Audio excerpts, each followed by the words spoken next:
Did you ever think 4 years ago, 5 years ago, that we would ever see censorship in our country? I didn't. Never, ever, ever dreamed that we would ever see any kind of censorship ever in our country. That's why I chose to build up my Facebook platform, because I figured at the time when I first started doing this show 4 years ago, I thought, well, whichever platform, and I only had like 1,500 or 2,000 followers on the Facebook page at that time. And YouTube was not really a thing. Twitter at that time was not really a thing for me. Rumble, I don't even think was around yet. It may have been, but it was probably in its beta testing stages. And then it started. And not just with social media, but with government websites and websites in general that once had the information. You knew they had it because you had just seen it. And then you go back to it like 3 or 4 days later and it's gone. It's gone. It's just completely eliminated. And you start thinking to yourself, am I crazy? I'm sure I saw that on this particular website and it's gone. And so you think, okay, well, I'm not going to say anything to anybody about this because I must be losing my mind, or maybe I had to have seen it someplace else. But then it came out that, yeah, they are badly censoring things. Donald Trump dropped this video a few days ago, I think 2 or 3 days after he was elected. And I want you guys to watch this because it's pretty important. Free speech, then we just don't have a free country. It's as simple as that. If this most fundamental right is allowed to perish, then the rest of our rights and liberties will topple. Just like dominoes, one by one, they'll go down. That's why today I'm announcing my plan to shatter the left-wing censorship regime and to reclaim the right to free speech for all Americans. And reclaim is a very important word in this case because they've taken it away. In recent weeks, bombshell reports have confirmed that a sinister group of deep state bureaucrats, Silicon Valley tyrants, left-wing activists, and depraved corporate news media have been conspiring to manipulate and silence the American people. They have collaborated to suppress vital information on everything from elections to public health. The censorship cartel must be dismantled and destroyed, and it must happen immediately. And here's my plan. First, within hours of my inauguration, I will sign an executive order banning any federal department or agency from colluding with any organization, business, or person to censor, limit, categorize, or impede the lawful speech of American citizens. I will then ban federal money from being used to label domestic speech as mis- or disinformation.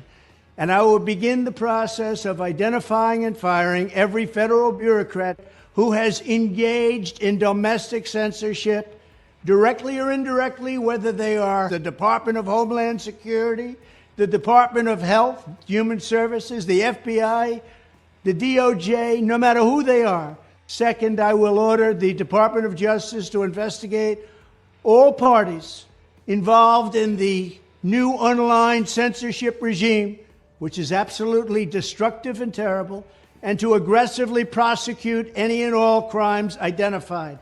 These include possible violations of federal civil rights law, campaign finance laws, federal election law, securities law, and antitrust laws, the Hatch Act, and a host of other potential criminal, civil, regulatory, and constitutional offenses. To assist in these efforts, I am urging House Republicans to immediately send preservation letters, and we have to do this right now, to the Biden administration, the Biden campaign, and every Silicon Valley tech giant, ordering them not to destroy evidence of censorship. Third, upon my inauguration as president, I will ask Congress to send a bill to my desk revising Section 230 to get big online platforms out of censorship business. From now on, digital platforms should only qualify for immunity protection under Section 230 if they meet high standards of neutrality, transparency, fairness, and non-discrimination. We should require these platforms to increase their efforts to take down unlawful content such as child exploitation and promoting terrorism, while dramatically curtailing their power to arbitrarily restrict lawful speech. Fourth, we need to break up the entire toxic censorship industry that has arisen under the false guise of tackling so-called mis- and disinformation. The federal government should immediately stop funding all nonprofits and academic programs that support this authoritarian project. If any U.S. university is discovered to have engaged in censorship activities or election interferences in the past, such as flagging social media content for removal of blacklisting, those universities should lose federal research dollars and federal student loan support for a period of 5 years and maybe more. We should also enact new laws laying out clear criminal penalties for federal bureaucrats who partner with private entities to do an end run around the Constitution and deprive Americans of their First, Fourth, and Fifth Amendment rights. In other words, deprive them of their vote.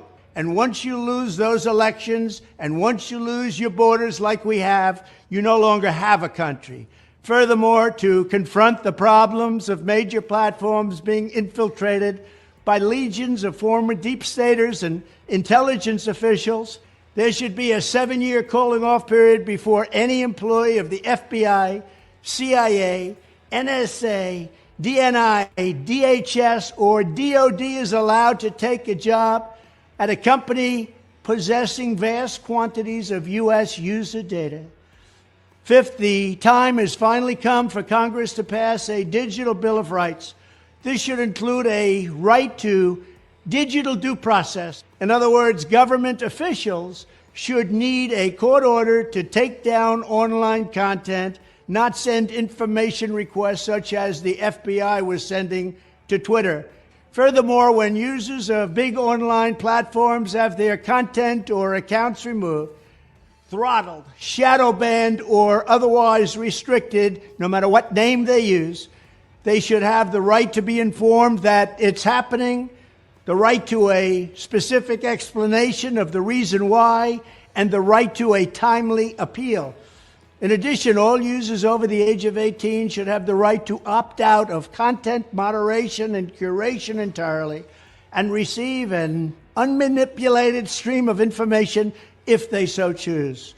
The fight for free speech is a matter of victory or death for America and for the survival of Western civilization itself.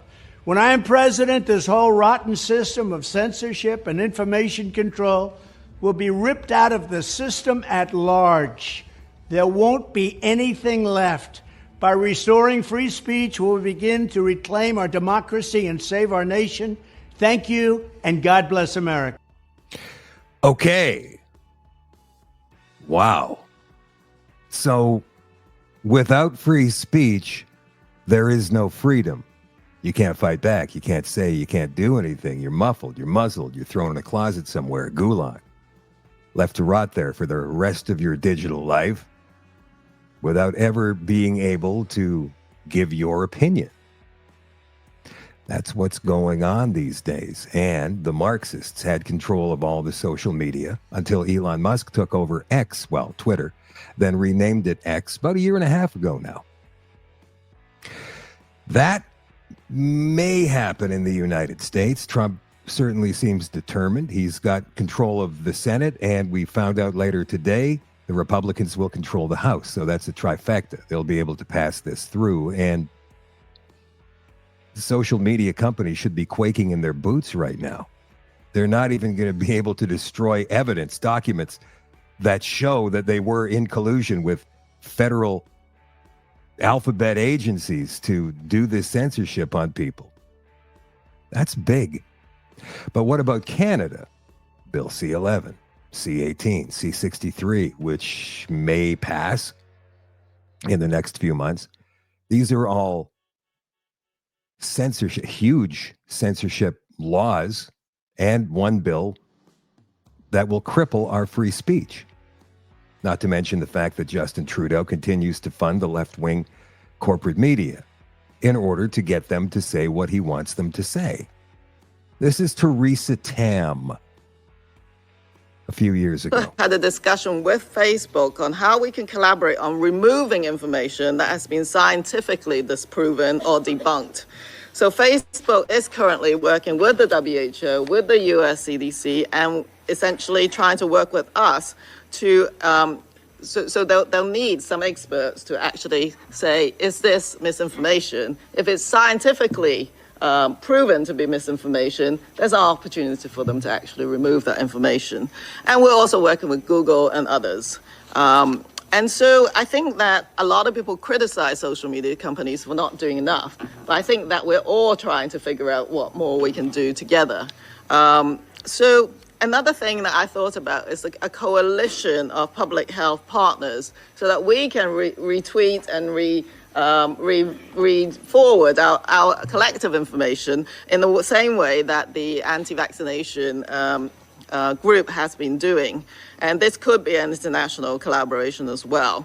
We need to collaborate across government departments because there are other government departments sort of interested in impacts on the elections, impacts on combating extremism. What a vile piece of filth. Talking about censoring, and not just in Canada, but we could collaborate with all these other countries in the world against mis and disinformation. First of all, those terms never, ever should have been brought out by any agency at any time. It gives the government the right to tell us what's what, to tell us what's real and what's not. At least they think it does. But with Trudeau's regime, the way he's got it set up, and if Bill C-63 passes, then he gets his way. People are suggesting that with Trump doing what he's doing in the United States, Canada will have to follow suit. That's not the case at all. These social media companies are subject to the laws of the countries that they operate in, even though they originate in the United States. If they are going to operate in Canada, then they have to follow Canadian law, much like Elon Musk had to do with Brazil. The country shut him down there because he refused to censor. Eventually, he did capitulate and censored a few accounts the government and the judiciary there wanted him to censor. I'm surprised he did that, but he did. And I suppose it was because Brazil is a huge country and he was losing hundreds of millions of dollars by not operating there.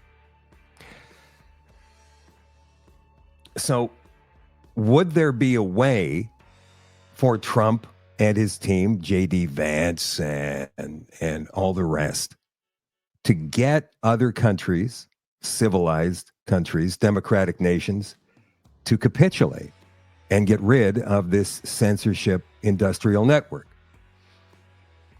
Here's J.D. Vance. Exactly which official it was within the European Union, but sent Elon this threatening letter that basically said, we're going to arrest you if you platform Donald Trump, who, by the way, is the likely next president of the United States. So what America should be saying is, oh, if NATO wants us to continue supporting them, and NATO wants us to continue to be a good participant in this military alliance, why don't you respect American values and respect free speech?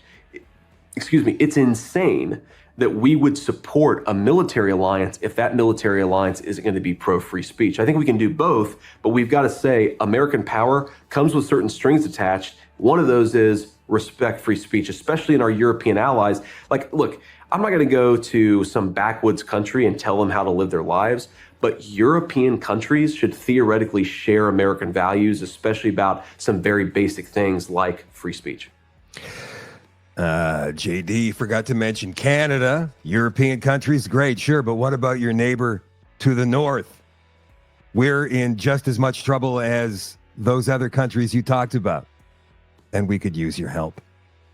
Wouldn't it be hilarious if the United States says, hey, look, you know what? if you guys continue on this censorship path, then we're just going to throw up some massive, massive, massive tariffs on you and anything you want to import into our country. 25, 50, 75%.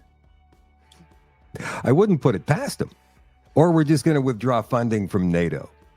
Or we're just going to withdraw funding from the United Nations.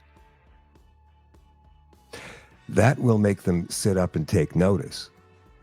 Now, when we say that, this has been one of the tenets of the New World Order, of the globalists, is keeping information suppressed, keeping it hidden from us. Anybody who wants to talk about anything or even challenge an argument, whether it has to do with climate change or whether it has to do with trans or anything, has been shut down, vilified, pilloried. We become persona non grata online anyhow. And these days, it seems that that's how the large percentage of us communicate with each other, through social media. So wouldn't it be something if Donald Trump said to Justin Trudeau, by the way, if you don't get rid of this censorship, then we're going to have to reduce trade with you. We're going to increase tariffs and you lose all military protection from us. And you're going to take all of these refugees as well.